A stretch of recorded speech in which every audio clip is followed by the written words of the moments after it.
ডৰ লাগিছে ৰঘু তেনেকুৱা লগালে নাই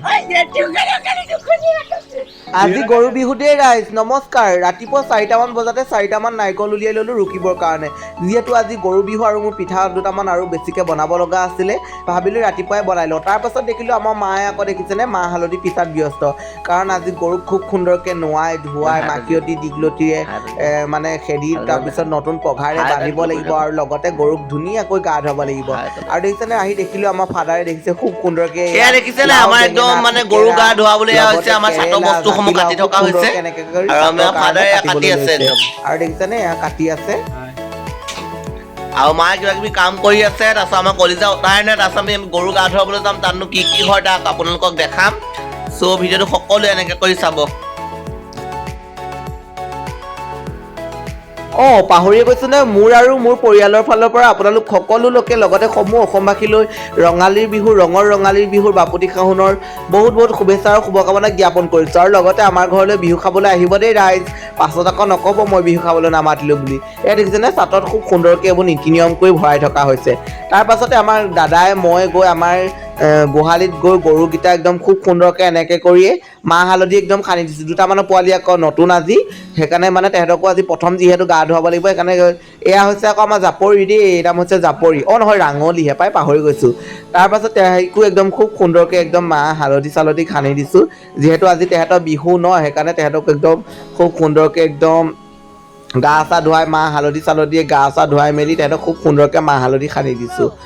তাৰ পাছতে আহি আমি এতিয়া পঠাবলৈ ভিনদেউহঁতক এখন ফুলাম গামোচা পিন্ধাই দিছোঁ, যিহেতু এইটো এটা নিয়ম মানে গা ধুৱাবলৈ। আৰু আমাৰ বিগ দেখিছেনে অৰ্জুনে আকৌ নাৱত উঠাইছে, মই বোলো তহঁতি নপৰিলেহে হৈছে।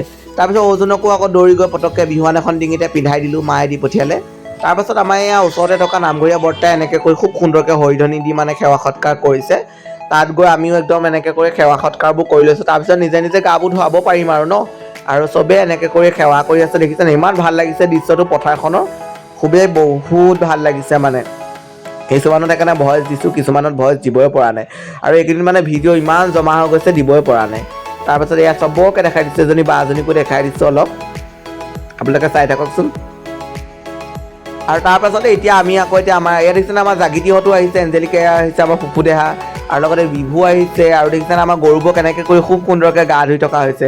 গৰুবিলাকৰ যিহেতু বিহু নহয় এই দিনটোত তেহেঁতৰ অকণমান উৎপাত বেছিয়ে হয়। অৰ্জুন, দাবাং ভিনদেউ, এয়া আমাৰ দাদা, এয়া আমাৰ ফাদাৰ, তাৰপিছত এই নক'ব আৰু গোটেই গাল আহিছে। দেখিছেনে আমাৰ বিয়া আকৌ ফটো মৰাত ব্যস্ত হয় বাৰু, ফটোবোৰতো লাগিবই ন। তাৰপাছত এহেঁতি আকৌ দেখিছেনে মই লাও খা বেঙেনা খা ক'বলৈ পালোঁ, এহেঁতি একদম চাটৰ বস্তু বটলাত লাগিয়ে গ'ল একদম। তাৰপিছত সকলোৱে বিহুহঁতে আকৌ ৰৈ আছে, মানে লাও খা বেঙেনা খা কৈছোঁ, দুটামানে পাছৰ হাত বুটলি আছে, কিন্তু এহেঁতি বুটলাই নাই, মানে পাছৰকেইটাহে বুটলি আছে, এহেঁতি বুটলিবহে আৰু মানে। দেখিছেনে আমাৰ তেলিমা কেইজনীও আহিছে একদম, বিয়া আকৌ ফটো মৰাতহে ব্যস্ত পায়। আৰু পথাৰখন ইমান ধুনীয়া লাগিছে দেখিছেনে।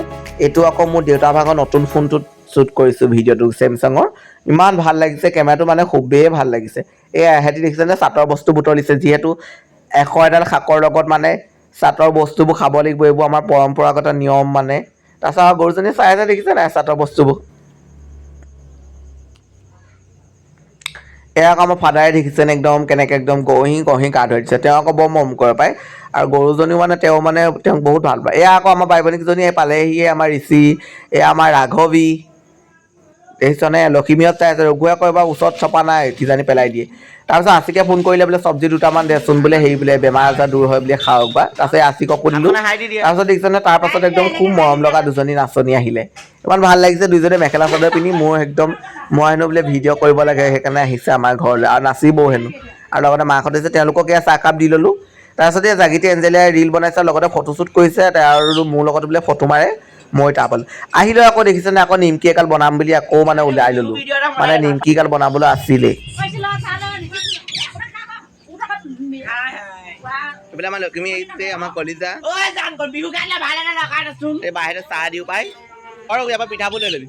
তাৰপিছত এহেঁতকো বোলো চাহ একাপ দি লয়, ঋষি আৰু দিলদা আকৌ আহিলে, কালিৰ পৰা বোলো ইমান পিঠা বনাইছোঁ আজিহে অকণমান ৰাঘৱে সহায় কৰিলে আমাক কলিয়াই দিছে নে নিমকি চুৰ কৰি বনাই বনাই লৈ গৈছে আৰু মই বাৰ্থডেত দিয়া টি চাৰ্টটো পিন্ধি আছে তাৰ ফটোখন লাগিছে আৰু এহেঁতকো ক'লো বোলো বিচনাতে চাহ অকণ খাই লওঁ মায়ে আকৌ বনাই দিলে মায়ে আকৌ মানুহ আহিলে বোলে দুৱালৈকে চাহ অকণ বনাবই লাগে তাৰপিছত ভাবি আছিলোঁ দিনত বোলে এহেঁতিকেইটা কেলৈ অহা নাই তাৰপিছত আহি পালেহি পাই তাৰপিছত মনটো ভাল লাগিছে এহেঁতিকেইটাও আহিলে তাৰপিছত আকৌ জেতুকাগাল উলিয়াই ল'লোঁ তাৰপিছত জেতুকাবোৰ মিক্সিতে বোলো পিচি লওঁ বোলো এই নক'ব আৰু মানে ইমানেই কাম মানে কঁকাল মোৰ বিষাই গৈছে এই আমাৰ ৰাঘৱীয়ে চাই আছে আকৌ তাৰপিছত জেতুকাৰ লগতো ডন দেখিছে নাই ৰাঘৱীয়ে ইটোৰ পৰা ইটোৱে কাঢ়িছে ইটোৰ পৰা ইটোৱে কাঢ়িছে জেতুকাৰ কাৰণেও মানে ইমান ডন লাগিছে ক'বলৈ মায়ে গালি পাই গৈছে তাৰপিছত চেলুনলৈ আহিলোঁ চুলিগাল বোলো অলপ মিলাই লওঁ বহুত মানে গৰম তাৰপিছত এইজনে কণী যুঁজো দেখিলোঁ দুজনী মানে আকৌ কৈছে বোলে ভিডিঅ'টো দি নিদিব আকৌ দেই ঘৰত গালি পাৰিব বোলে মনে মনে কণী যুঁজাবলৈ আহিছে এই